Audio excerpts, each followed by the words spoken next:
निर्देश आते थे उसके अनुसार हम क्या करते थे। उसने मुझे कहा कि सबसे ऊपर ये जो वोटर होता था सबसे ऊपर हम पंजे को रखते थे, सबसे ऊपर पंजे को रखा, ठीक है। और जो पॉलिटिकल पार्टी के कैंडिडेट होते थे उसको दिखाया जाता, पंजा पंजा पंजा। इसके बीच में 23 वोट विरोधी पार्टियों के अंदर डालते, विरोधी पार्टियों के 23 वोट अंदर डालते और पीछे में फिर एक पंजे वाले का रख देते। तो 25 वोट में 2 ही वोट पंजे के होते थे। उसने मुझे कहा कि 25 वोट में 2 वोट होते थे पंजे वाले के। अब वेरिफिकेशन करने की मांग किया कैंडिडेट ने। अब दोबारा गिनती शुरू हुई। दोबारा गिनती में पहला वोट निकला पंजा, क्योंकि ऊपर रखा हुआ है। दूसरा वोट विरोधी पार्टी का, तीसरा वोट विरोधी पार्टी का। 24 नंबर के वोट तक एक पंजे का ऊपर वाला छोड़कर 23 वोट विरोधी पार्टी के और सबसे आखिरी वाला वोट फिर पंजे वाले का। जब 25 के गट्ठे में 23 वोट पंजे वाले के होते थे तो रिकाउंटिंग में हारा हुआ जीत जाता था और जीता हुआ हार जाता था। शायद आप में से कुछ लोगों को पल्ले पड़ गया होगा, थोड़ा बहुत, ज़्यादा टेंशन लेने की ज़रूरत नहीं है। तो फिजिकल वेरिफिकेशन से हारा हुआ जीत जाता था, जीता हुआ हार जाता था।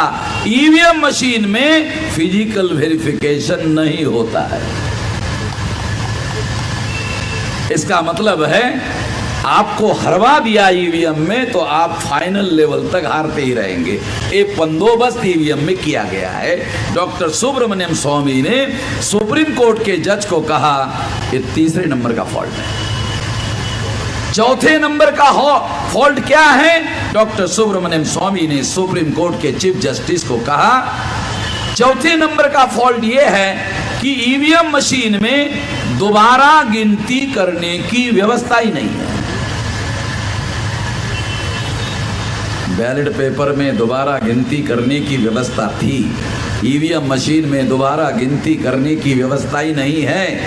ईवीएम मशीन बनाने वाले लोगों ने दोबारा गिनती करने की व्यवस्था क्यों नहीं की?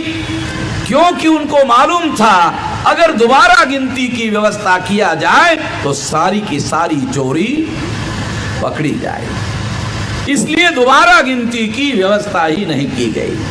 डॉक्टर सुब्रमण्यम स्वामी ने सुप्रीम कोर्ट के जज को कहा ये फॉल्ट नंबर 4 है।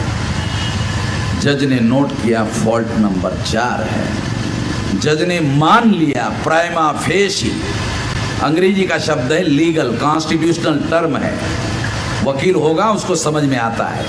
प्राइमा फेसी हिंदी में कहते प्रथम दृष्टया।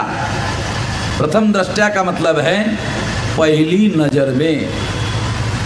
सुप्रीम कोर्ट के चीफ जस्टिस को लगा कि हाँ ईवीएम में फॉल्ट है, तो चीफ जस्टिस ने नोटिस इशू किया केंद्र सरकार के विरोध में और चुनाव आयोग के विरोध में। और चीफ जस्टिस ने कहा ये 4 फॉल्ट हैं ईवीएम में, जवाब दो। जैसे ही ये नोटिस केंद्र सरकार को पहुंची, प्रधानमंत्री मनमोहन सिंह थे 2013 में, सोनिया गांधी यूपीए की चेयरपर्सन थी, हड़कंप मच गया। जब हड़कंप मच गया तो केंद्र सरकार ने सोचा, जर्मन के सुप्रीम कोर्ट ने ईवीएम मशीन को पारदर्शिता के आधार पर, ट्रांसपेरेंसी के आधार पर इसे बैन कर दिया, असंवैधानिक घोषित कर दिया। तो केंद्र सरकार ने सोचा, मनमोहन सिंह की सरकार ने सोचा कि भारत की सुप्रीम कोर्ट भी ईवीएम मशीन को बैन कर सकती है, खतरा है। बैन अगर किया गया तो 2004-2009 की सरकार ने डोमेस्टिक और इंटरनेशनल जो एग्रीमेंट किए वो एग्रीमेंट अनकॉन्स्टिट्यूशनल घोषित हो जाएंगे, देश संकट में फंस जाएगा। तो मनमोहन सिंह की सरकार ने चीफ जस्टिस को मैनेज करने का फैसला किया। माइक पर कह रहा हूं, चीफ जस्टिस को मैनेज करने की बात माइक पर कहना कंटेम्प्ट ऑफ कोर्ट है, न्यायपालिका की अवमानना का मामला है। 5 साल से कह रहा हूं, अभी तक किसी ने जेल में नहीं भेजा। जेल में जाना चाहिए था, अभी तक किसी ने भेजा नहीं है। क्यों नहीं भेजा जानते हो? उनको भी मालूम है वामन मेश्राम के पास सबूत है। तो मेरे से पंगा कोई नहीं ले रहा है। जज को या सुप्रीम कोर्ट के जज को नोटिस इशू करना चाहिए था। सुप्रीम कोर्ट के पास इतना पावर है कि कोई एफआईआर की जरूरत नहीं। अगर कोई यहां वकील होगा तो उसको समझ में आएगा।